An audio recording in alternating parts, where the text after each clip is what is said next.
룻기서 2장 14절 말씀부터 16절 말씀까지 제가 읽어드리겠습니다. 식사할 때에 보아스가 룻에게 이르되 이리로 와서 떡을 먹으며 내 떡 조각을 초에 찍으라 하므로 룻이 곡식 베는 자 곁에 앉으니 그가 볶은 곡식을 주매 룻이 배불리 먹고 남았더라.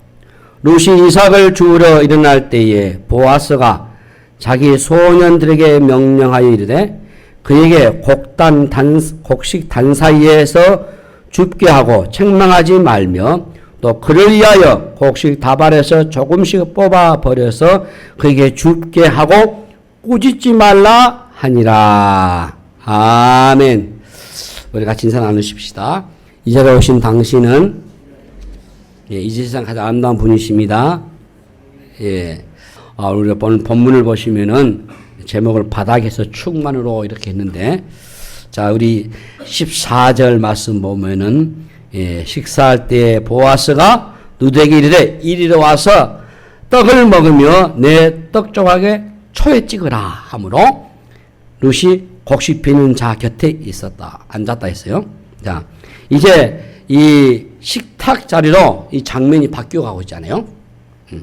밭에서 땀 흘리며 이삭을 줍고 있던 이 룻을 보아스가 자신의 식탁 자리로 불렀습니다. 순간 룻은 어땠을까요? 가슴이 콩탕콩탕 했을 겁니다. 식탁 자리로 이처럼 초대했다고 하는 것은 대단한 의미가 있는 일이거든요. 물론 이 보아스에겐 일상적으로 먹는 식탁이었을 것입니다만은 룻에게는 매우 특별한 식탁 자리예요. 어느 시대를 막론하고 차별이 없는 시대는 없어요. 오늘날도 여전히 차별이 존재하잖아요. 우리는 어쩌면은 이 차별을 받지 않는 그 무리에 속하려고 이틀 우리가 열심히 산지도 모르겠어요. 하지만 여러분 여기에 있는 보아스를 보십시오. 밑바라 인생을 살고 있는 이 룻을 그는 하대하지 않았어요. 오히려 더 큰 친절을 지금 베풀고 있잖아요. 이 룻은 이방인이지 않습니까? 편견이 많은 이 유대인들 사이에서 룻은 어디를 가든지 간에 냉대를 받을 수밖에 없어요. 그래서 이방인입니다. 여러분 잘 아시겠지만 이방인은 사람 취급을 하지 않아요. 예수님 당시 때도 상종하지 않는단 말이에요. 그들 때보다 더더구나 여기 보니까 룻은 과부입니다. 그런 룻을 보아스가 식탁 자리에 불렀다고 하는 것은 너를 이제 내 이웃으로 너를 내가 수용하겠다.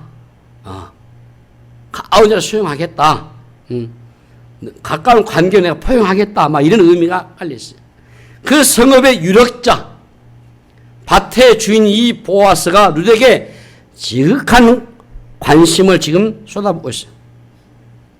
허리를 제대로 펴지 못하고 말이죠. 바닥에 떨어진 이삭을 줍는 일이 고된 노동이잖아요. 지금 우리는 다 쌀이건 보리건 다 가서 가게 사고 가버리니까 이름 잘 모르실 거예요. 농사 지으신 분들은 알잖아요. 이 보리는 얼마나 깎였습니까? 그 어깨에 메고 가면은 이 집에서 아내가 막 이 가시 떠져가지고, 그 땀 흘려서 베어가지고 그걸 타작하는 것이 쉬운 것이 아니에요. 그리고 땅에 떨어지고 죽는다는 거 허리가 얼마나 아픈지 몰라요. 저 어렸을 때 학교에서 이 이삭 가져오라 하거든요. 그러면은 그 이삭을 주워가지고 이 벼 이삭을 주워가지고 이놈의 쥐들이 그걸 물고 구멍에서 들어가고 그걸 또 이게 또 철사로 꺼내 또 그걸 묶어가지고 다 한 주머니씩 학교 갖고 가잖아요. 옛날 일입니다마는 학교에서 별거 다 시켰어요. 쥐 잡아가지고 쥐꼬리 가져오라고. 그런 학교. 그래서 송충이도 잡으러, 송충이, 소나무 송충이 해야죠. 이게 징그럽거든요. 수업시키지 않고 학생 전체 또 이렇게 양동이 들고 또 찌개 가지고 또 송충이 잡으러 갑니다. 송충이 잡았지. 나중에는요, 잔디씨 아직도 가져가. 예, 잔디. 그래가지고 여름에 방학 때, 예, 이 잔디씨를 또 뭘 긍정하세요? 예, 복개 같은 걸로, 밭뚜껑 같은 걸로 이게 긁어요. 그래서 그걸 또 모아가지고, 예, 학교에서 바치고, 또 텔레비 가서 바치고. 근데 가장 힘든 것 중에 하나가 이삭 줍는 것이 허리가 아프거든요. 그 넓은 600평, 1000평 이런 땅에 이렇게 계속 허리 준다는 게 쉽지 않아요. 더 빨리 또 서로 집어가니까, 이 루시에게 이런 삶을 한번 여러분 연상해 보십시오. 허리 제대로 펴지 못하지? 예?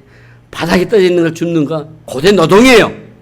삶이 고달피면 허기가 지게 되어 있습니다.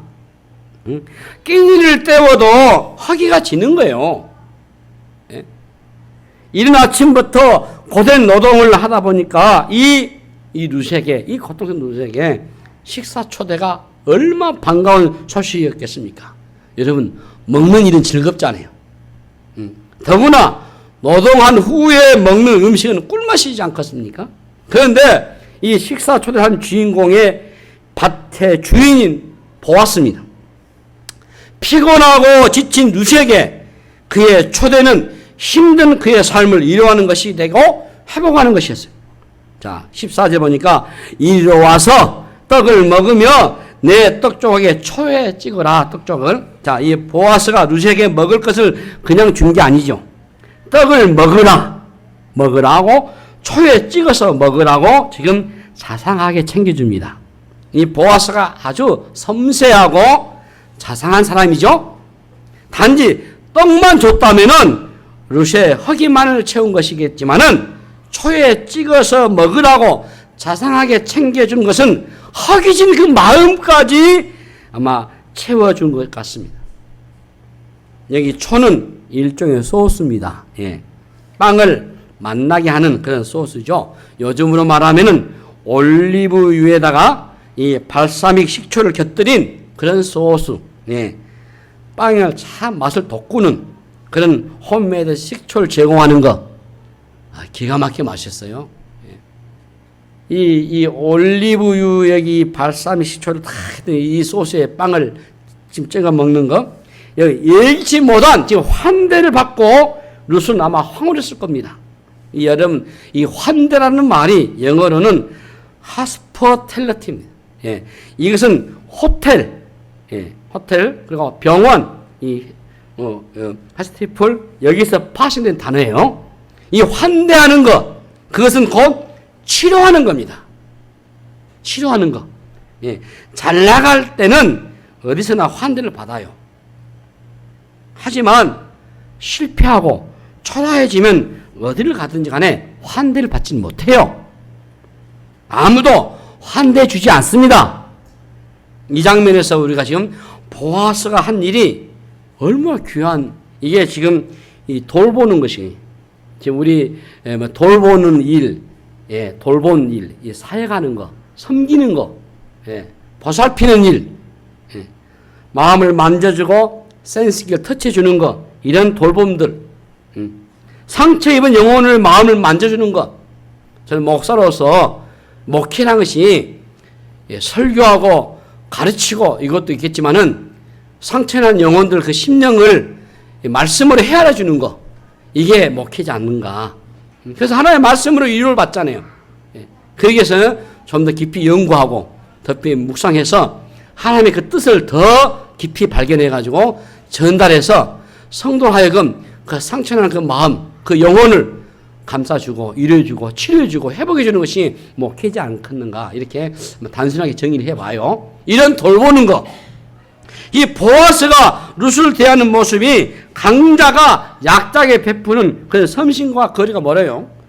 유력자로서 비천한 여인을 동정하는 것은 결코 사랑이 아니죠. 그것은 치료할 수가 없어요. 보아스는 루스를 진정으로 환대했고, 예, 그 환대는 루스의 허기진 마음까지 채워다 주었습니다.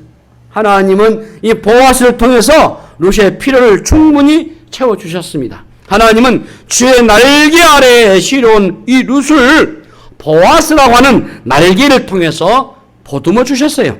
이것이 보아스를 통한 우리 하나님의 사랑인 줄로 믿습니다.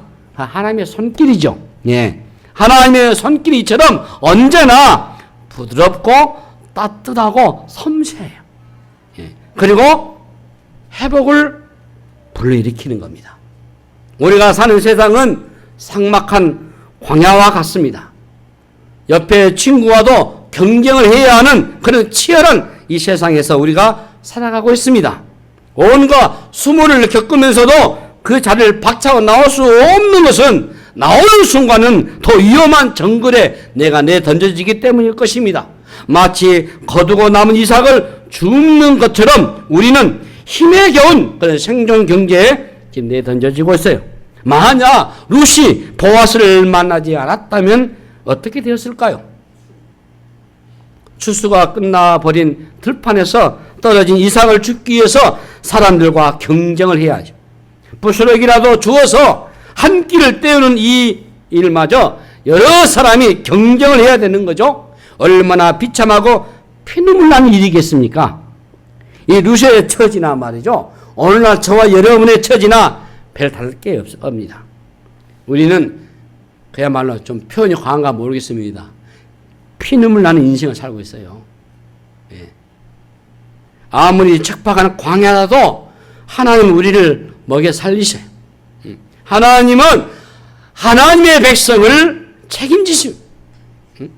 그래서 광야 같은 이 인생에서 하늘로부터 내려오는 만나를 체험하는 것이 중요한 겁니다. 이것을 체험하셔야 여러분들이 광야를 통과할 수가 있어요. 세상은 광야잖아요. 이스라엘 백성들이 40년간 광야 생활을 하면서 경험한 것도 하나님의 백성은 하나님이 책임져 주신다라는 것입니다. 하나님은 이스라엘 백성을 만나와 메추라기로 먹이시고 구름기둥과 불기둥으로 지켜주셨습니다. 지금 여러분들이 성경 문제를 풀고 있잖아요. 신명기. 자, 오늘 문제를 보실 겁니다만은, 예, 하나님이 광야 40년 동안 그들의 발이 불트지 않았어요. 예, 옷이 헤어지지 않았어요. 먹이고 입히셨잖아요. 만나와 메추라기로, 예, 그리고 생수 먹이고 입히셨잖아요. 이런 하나님의 돌보심, 하나님의 은혜, 하나님의 이것을 우리가 경험하지 못하면은 어떻게 이 험한 광야를 살아갈 수 있겠습니까? 예수님은 마태복음 6장 26절 말씀에서 공중의 새를 보라, 심지도 않고 거두지도 않고 창고에 모아 들이지도 아니하되 너희 하늘 아버지께서 기르시나니 너희는 이것들보다 귀하지 아니하냐라고 하셨고, 마태복음 6장 30절부터 31절 말씀 보시면, 우리 같이 읽어봐요. 오늘 있다가 내일 아궁이에 던져지는 들풀도 하나님이 이렇게 입히시거든 하물며 너희 일까 보냐. 믿음이 작은 자들아, 그러므로 염려에 이르기를 무엇을 먹을까, 무엇을 마실까, 무엇을 입을까 하지 말라라고 우리 주님 말씀하셨어요. 공중의 새와 들풀도 하나님 먹이시고 입히시는 하나님이 바로 저와 여러분의 아버지 되심을 믿으시기 바랍니다. 이 시편 기자는 시편 103편 3절에 아주 귀한 말씀을 우리에게 해주셨어요. 자, 우리 시편 103편 100편 3절입니다. 시작. 여호와가 우리 하나님의 주님을 너희는 알지어다. 그는 우리를 지으시니요 우리는 그의 것이니 그의 백성이요 그의 기르시는 양이로라 했어요. 하나님은 우리의 목자신다 하셨어요. 우리는 그의 양입니다. 목자는 양들을 먹이고 책임지셔요. 그러니 하나님이 여러분들을 책임지실 줄로 믿습니다. 예? 우리 신앙생활에서 가장 중요한 레슨이 바로 하나님으로부터 오는 공급을 경험하는 거예요. 하나님이 나를 먹이시고 입히신다는 것을 경험하는 것, 이것이 우리 신앙의 제1단계입니다. 여러분, 이것을 경험하지 못하면은 여러분의 신앙의 진도가 나갈 수가 없어요. 예? 여러분의 직장 상사나 여러분 회사의 사장이 여러분들 먹인 게 아니고 하나님이 나를 먹이신다는 것을 확실히 여러분이 경험하셔야 돼요. 하나님이 아닌 직장 상사가 내 인생을 내 목줄을 쥐고 있다라고 생각하시면은 우리는 사람을 떠날 수밖에 없어요. 그렇게 되면은 우리의 신앙은 뒷전이 되고 맙니다. 예. 다윗이 그랬잖아요. 시편 23편 5절에 주께서 내 원수의 목줄에서 내게 상을 차려주셨다고 했잖아요. 하나님은 원수의 목줄에서라도 당신의 백성을 위한 상을 차려주신단 말이에요. 예. 여기 룻도 마찬가지요. 지금 하나님이 보아스를 통해서 룻을 먹이셨잖아요. 응? 지금 단순히 먹이는 정도가 아니라 환대로 그 마음까지 이루어주셨잖아요. 여기 보아스는 여기서 더 나아가서 룻을 위한 특별한 배를 또 합니다. 예. 바로 소년들이 예수 묶어놓은 곡식단에서 이삭을 조금씩 뽑아가라고 하는, 그게 15절 16절 말씀이세요. 자, 우리 시편 룻기서 2장 15, 16 보세요. 예. 룻이, 예, 우리 같이 읽어봅시다. 룻이 이삭을 주러 일어날 때에 보아스가 자기 소년들에게 명령하여 이르되 그에게 곡식단 사이에서 죽게 하고 책망하지 말며 또 그를 위해서 곡식 다발에서 조금씩 뽑아버려서 그에 죽게 하고 꾸짖지 말라 하니라 했어요. 땅에 떨어진 이삭을 주는 데는 한계 있어요. 한계가 있어. 아무리 많이 주어도 사실 이삭은 얼마 되지 않습니다. 그래서 보아스는 일하던 소년들에게 곡식 다발해서 조금씩 네가 뽑아서 버려라. 그래서 룻이 주어가게 음하게 하란 말이에요. 이 보아스가 곡식을 아끼지 않고 룻에게 지금 안겨주고 있잖아요. 마치 룻을 자기 가족처럼 챙기고 있지 않습니까? 지금 보아스의 눈에는 누구만 보여? 룻만 보이는 것 같습니다. 예. 우리를 향하는 하나님의 사랑이 그럴 겁니다.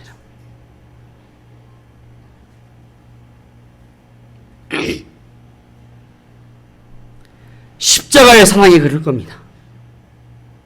아들을 십자가에 못 박게 할 만큼 하나님은 우리에게 환대하시고 미치셨어요. 스바냐 3장 17절 말씀을 우리 같이 읽어보십시다. 스바냐 3장 17절 말씀 시작. 너의 하나님 여호와가 너희 가운데 계시니 그는 구원을 베푸실 전능자이시라.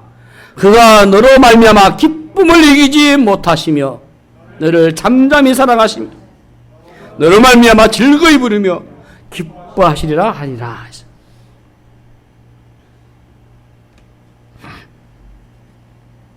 우리를 바라보시는 하나님의 눈길이 이렇게 애틋하지 않아요. 기쁨을 이기지 못하는 사랑으로 우리 하나님 우리를 사랑하셔요. 룻이 보아스로부터 받은 이 헤세드의 사랑은 우리는 하나님부터 이미 받았습니다. 보아스가 룻을 편애한 것처럼 하나님은 자기 백성을 그렇게 편애하셔요. 룻은 너무나 감기해서 할 말을 잃었습니다. 은혜를 설명할 수 있다면 그건 은혜가 아니죠.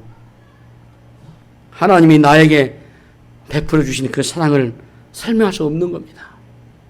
아무리 생각해봐도 무엇으로 설명할 수 있겠습니까?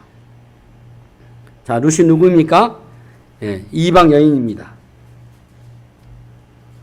이스라엘의 이 선민 사상으로 볼 때 이 보아스가 룻을 대한 태도는 너무나 의외잖아요. 모든 한계와 제한을 무시하고 자비를 베풀고 있잖아요. 바로 이것이 헤세드입니다. 하나님의 사랑이고 은혜죠. 차별이 없는 정도가 아니고 무제한이에요. 복음이 우리 생명의 복음, 영광의 복음이 주 예수의 생명의 복음이 그렇지 않습니까? 복음은 누구에게나 차별이 없어요. 누구든지 간에 주님 앞에 나가면은 하나님은 차별이 없이 사랑을 베풀어 주셔요. 하나님은 바닥난 우리의 인생을 풍성한 은혜로 채워줄 줄로 믿습니다. 이 14절에 그가 볶은 곡식을 주매 룻이 배불리 먹고 남았더라. 자, 늘 허기졌던 이 룻이 오랜만에 배불리 먹었습니다. 이 장면 여러분 뭐가 떠오르죠? 복음서의 오병이어 기적이 여러분 연상되지 않습니까? 예수님이 보리떡 5개와 물고기 2마리로 허기진 5,000명을 먹이고도 남은 사건을 알잖아요. 예. 이때도 어떠해요? 다 배불렸더라 했어요. 배불렸더라 했어요. 이것이 바로 우리 하나님 나라의 법칙입니다. 예. 먹고도 남는 역사가 일어나는 것이 하나님 나라의 법칙이에요. 하나님은 풍성하신 분이셔요.